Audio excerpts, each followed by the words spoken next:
이스라엘이 기대했던 메시아는 강력한 군주였습니다. 그러나 이 종은 조용하고 겸손하고 소리도 높이지 않고 또 억압하지도 않습니다. 그의 정의는 고요하게 흐르며 그의 사역은 눈에 잘 띄지 않습니다. 그러나 결국은 하나님의 뜻을 이루어냅니다. 문제는 하나님께 붙들린 종조차 쇠하고 낙담할 수 있는 현실에 직면한다라는 것입니다. 오늘 이 말씀에 등장하는 이 종은 먼저는 메시아를 예표하고 당연히 예수 그리스도를 예표합니다. 동일하게 하나님께 부름받은 종이라고 말하는 목회자 또한 우리 성도들도 이 말씀에 해당이 다 됩니다. 다 우리는 부름받은 종이기 때문입니다. 우리 또한 사역의 자리에서 흔들리고 낙담하고 지칠 수 있습니다. 그런데 하나님의 종은 포기하지 않습니다. 그것이 이 오늘 본문에서 말하고 있는 어떻게 보면 긴장의 순간이기도 합니다. 은혜의 약속은 있지만 현실의 갈등은 너무나도 깊습니다. 오늘날은요, 이 붙들린다라는 단어에 사람들이 불편함을 느낍니다. 자율과 선택이 중요시되는 이 시대 가운데 어디에 얽매인다? 굉장히 싫은 일일 겁니다. 특별히 하나님께 붙들린다? 이거는 오늘날의 일반적인 문화와는 전혀 다른 흐름일 겁니다. 우리는 종이 아니라 주도적인 사람이 되기를 원하고 있거든요. 그러나 진짜 우리가 종이라고 먼저 생각한다면 진짜 종의 자유는 주인에게 제대로 붙들려야 됩니다. 종이 어떤 일을 할 때는요, 그 책임을 종이 집니까? 주인이 집니까?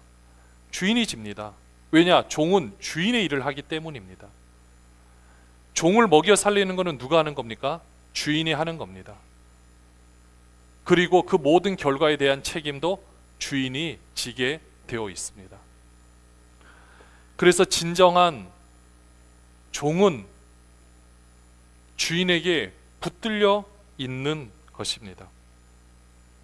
근데 오늘날의 우리 사역자는 보면은요, 또 부모의 역할이든 교사의 역할이든 책임을 지는 자리는 낙담하기 쉬운 자리입니다. 자녀들이 자라고 삶의 무게가 깊어질수록 이런 질문 던질 수 있죠. 내가 잘하고 있는가? 이런 상황 가운데 우리가 종으로서 삶을 살아간다, 또 사역자로서 붙들린 삶을 살아간다, 이건 과연 이성적인가? 이런 의문을 던지기도 합니다.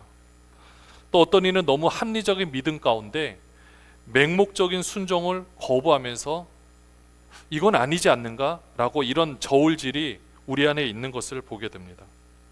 그러니까 결국 오늘날의 이 시대에는 잘 보면은요, 성령으로 붙들려 사는 삶이 도대체 무엇인지 알지 못한다라는 거예요. 아니, 이론으로는 알아요. 그러나 내 실제로는 그것을 적용하기 어렵다라는 것입니다. 종의 자리는 인정받지 못합니다. 성령께서 역사하신다는 것은 내 관념 속에서만 일어나고 있습니다. 정의를 행한다? 그냥 피곤한 의무처럼 들리는 겁니다. 그렇다면 과연 성령에 붙들린 삶은 어떤 삶의 모습일까요? 예수 그리스도께서 이 땅 가운데 오셔서 사역을 하실 때 모습을 묵상해 봤습니다. 한 번도 그렇게 생각을 해본 적이 없었는데, 예수님이 사역하셨을 때 항상 기쁘셨을까? 항상 성령 충만하니까 항상 행복하셨을까? 생각해 보니까 아니겠더라고요. 하나님이신 그분이시지만 사역할 때 어려움이 없었습니까? 너무나 많은 어려움이 있었습니다. 계속해서 죽이려고 하고 계속해서 옆에서 비방하고 심지어 함께 있던 사람들도 다 등을 돌립니다. 형제들도 등을 돌립니다. 제자들에게 열심히 가르쳤지만 제자들 하나도 알아듣지 못합니다. 예수님 주위에 도대체 사람이 누가 있었습니까? 정말로 많은 사람들이 있었지만 예수님이 바른 말 설교를 할 때마다 사람들은 다 떠나갑니다. 오병이어들을 생각해 보십시오. 수많은 사람들이 예수 그리스도 앞에 모였습니다. 이제는 정말 우리가 원하는 메시아구나, 이제는 예수 그리스도로 말미암아 우리가 모든 것을 이룰 수 있겠구나. 너무나도 귀한 찬스예요. 사역자라면 한 번씩 욕심 내볼 만한 너무나도 귀한 시간입니다.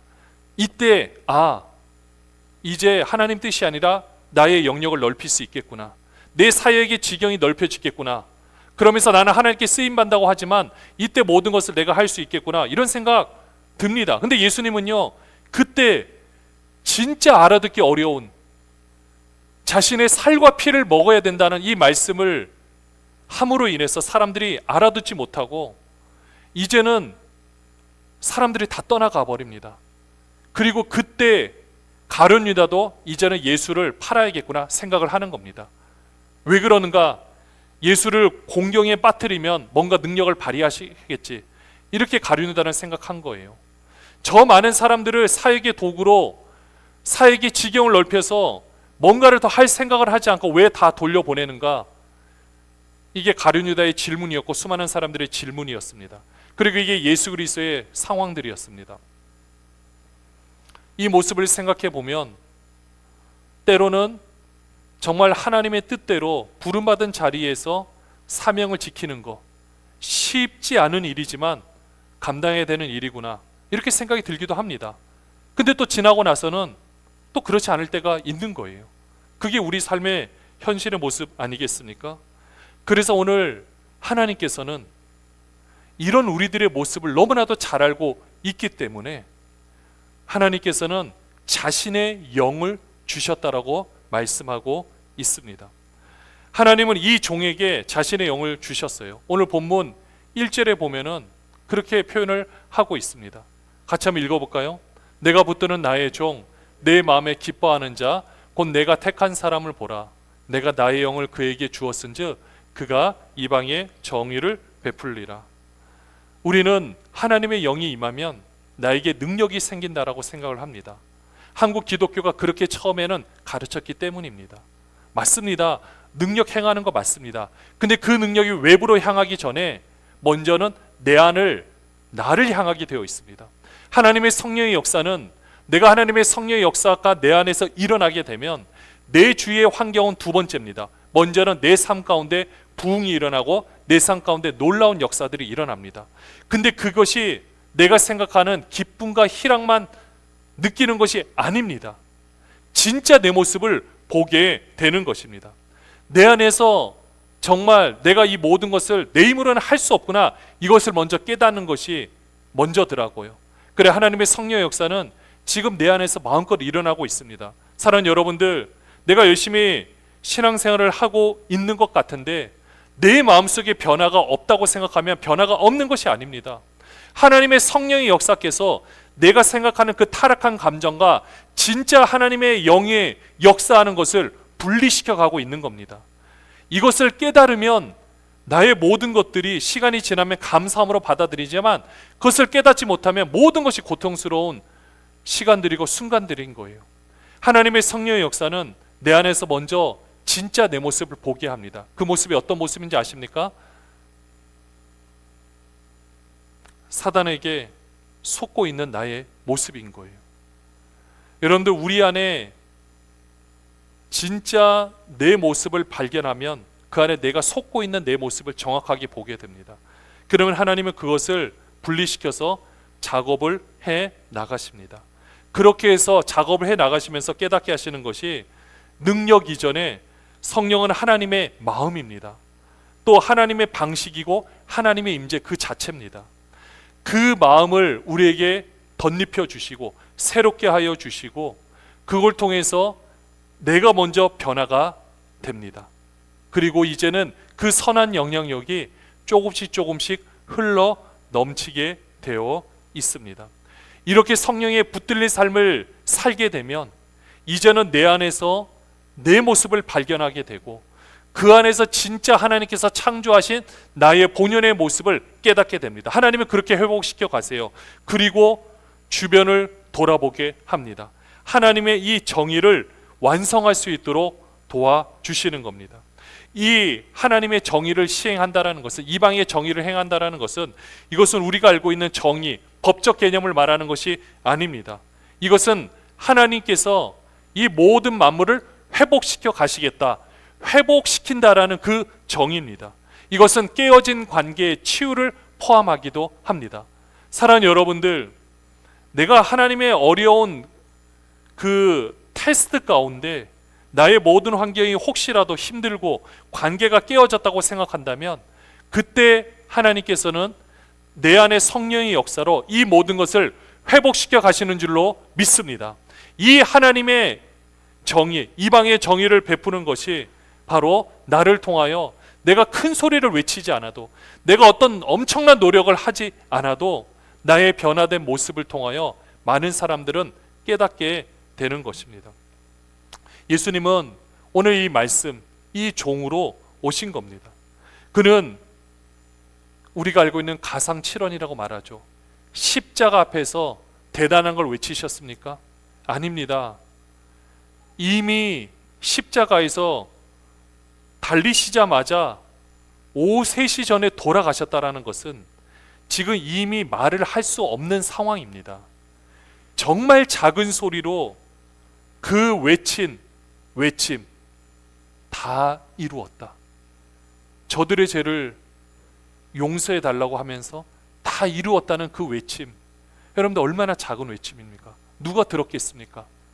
그렇지만 그 외침은 예수 그리스도의 그 섬김, 하나님의 성령께서 하신 역사를, 그것의 키포인트가 되는 그 고백이 되는 겁니다. 우리가 왜 이런 환경에 처해 있는가 아무도 답을 할 수가 없습니다. 그러나 딱 그 단계가 있는 것은 맞습니다. 근데 어느 딱 단계에 이르렀을 때 진짜 이제는 나에겐 소망이 없구나라고 생각하는 딱 그 순간, 예수님께서 십자가에 달려 돌아가셔서 이제는 내 힘으로 할 수 없는 온전한 죽음으로 딱 그 앞에 있는 순간처럼 우리도 그럴 때가 분명히 있습니다. 하지만 그때야 비로소 이제는 하나님의 성령이 내 안에서 나를 온전히 장악하는 줄로 믿습니다. 그때로 터닝 포인트가 일어나서 이제는 나를 통하여 놀라운 역사들이 일어나게 됩니다. 우리는요, 그때 내 힘으로 나를 변화시키려고 해요. 내 힘으로 나에게 숨을 불어넣으려고 합니다. 그러나 하나님은 그때까지 기다리는 겁니다. 그거는 우리가 죽어야만 딱 가능한 거예요. 하나님이 우리를 죽이시는 걸 할 수가 없습니다. 환경을 통해서는 하시겠죠. 근데 딱 그때 내 힘으로 다 할 수 없고 딱 그 순간에 우리의 그 지친 인생과 환경 가운데 하나님께서 숨을 불어 넣어 주시는 줄로 믿습니다. 다시 한번 낙심한 종에게 일어나라고 힘을 주시는 분이 바로 성령 하나님이시는 겁니다. 성령으로 붙들린 삶은 지금부터 시작인 겁니다. 오늘날 우리도 이렇게 하나님의 영을 다 받았습니다. 여러분들 믿으십니까? 사도 바울은 고린도전서에서 너희는 하나님의 성전이고 성령이 너희 안에 거하신다라고 말씀하고 계십니다. 지금 우리 안에는 하나님의 성령이 거하시고 계세요. 하나님의 성령이 거하시면 그분이 생명인 이상 한 번도 가만히 계신 적이 없습니다. 내가 그것을 깨닫지 못했을 뿐이지 하나님의 성령이 지금도 역사하고 계십니다. 여러분들 어제도 하루에 10만 번 정도 심장이 뛰었습니다. 여러분들 인식하십니까? 내가 심장이 10만 번 뛰는 것을 인식하는 순간 나의 몸에 병이 있는 겁니다. 그리고 심장이 뛰지 못하는 것을 인식하는 순간도 나는 이미 죽은 존재입니다. 우리에게 일어나는 내가 호흡하고 내 몸의 혈관에서 피가 돌아가고 모든 것들 우리 다 몰라요. 그러나 내 안에서는 일어나고 있는 겁니다. 지금도 그것이 일어나지 않으면 우리는 죽습니다. 하나님의 성령의 역사 지금도 그 호흡처럼 안에서 놀라운 역사들이 지금 일어나고 있습니다. 내가 애써 부인할 뿐인 거죠. 하나님의 성령이 지금 우리 안에 거하신다라는 것은 오늘 우리도 우리의 삶 가운데서 이방의 정의를 베푸는 것처럼 나를 통하여 회복의 역사가 일어날 수 있는 겁니다. 나를 통하여 하나님의 놀라운 역사가 일어날 수 있는 겁니다. 나의 가정에서, 내가 섬기는 직장에서, 교회에서, 이방과 같은 이 세상 끝에서도 나를 통하여 하나님의 성령의 역사가 일어날 수가 있습니다.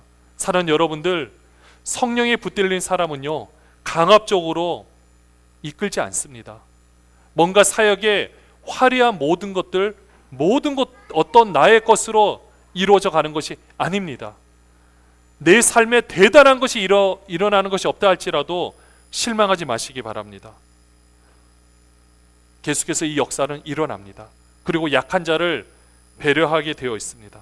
그리고 낙심해도 포기하지 않는 겁니다. 낙심은 할 수 있습니다. 우리가 사람인 이상 나의 존재는 소망이 없기 때문에 낙심할 수 있습니다. 그러나 포기하지는 않습니다. 사는 여러분들, 하나님의 정의는요 소리 높이지 않아도 이루어지고 회복은 속도가 느려도 반드시 완성됩니다. 오늘 4절 말씀 한번 볼까요? 4절에 보시면 그는 쇠하지 아니하며 낙담하지 아니하고 세상의 정의를 세우기에 이르리니 섬들이 그 교훈을 앙망하리라. 섬들, 일반적으로 육로로 가기 어려운 모든 것까지, 이 땅끝까지도 이 하나님의 정의, 세상의 정의를 세우는데 이 역사는 일어난다라는 것입니다. 이것이 바로 성령에 붙들린 삶의 모습이고 하나님의 종으로 살아가는 복입니다. 사랑하는 여러분들, 이제는 이 하나님께 붙들린 종은 목회자만 말하는 것이 아닙니다. 여기 앉아 계신 모든 분들이 다 하나님의 종입니다. 여러분들 믿으십니까? 하나님은 우리를 통해서 이 놀라운 역사를 이루어 가십니다. 지금 세상에서 기독교가 어떠한지를 굳이 말로써 표현하지 않아도 사람들 다 알고 있습니다. 이제는 교회가 어떤 모습인지를 홍보하고 마케팅하는 것 자체가 중요한 것이 아니라 진짜 우리가 바르게 내 안에 성령께서 역사하셔서 내 삶이 변화되고 있는가, 그리고 선한 영향력이 내 주위 사람들에게 미치고 있는가. 여기 계신 분들은 여기 지금 앉아 계신 분들이 저 사람이 나를 어떻게 평가하고 있는가, 이게 지표가 돼요. 그리고 가정에서도 그렇고 이 모든 것들이 우리 삶의 딱 지표가 되는 겁니다. 사랑하는 여러분들, 우리가 진짜 바른 삶을 살기를 원한다라면 우리는 성령에게 붙들려 삶을 살아가야 됩니다. 오늘 하나님께서는 여러분들을 이미 다 붙드셨습니다. 그렇기에 이 붙들린 삶으로 내 삶의 그 정의를 흘려보내는 하나님의 관계가 회복이 되는 것이 그 사람들과의 관계도 회복될 수 있도록 여러분들의 삶을 통하여 흘려보내시기를 바랍니다. 내가 붙드는 나의 종, 그에게 하나님의 영을 부어주셨다라고 말씀하고 계십니다.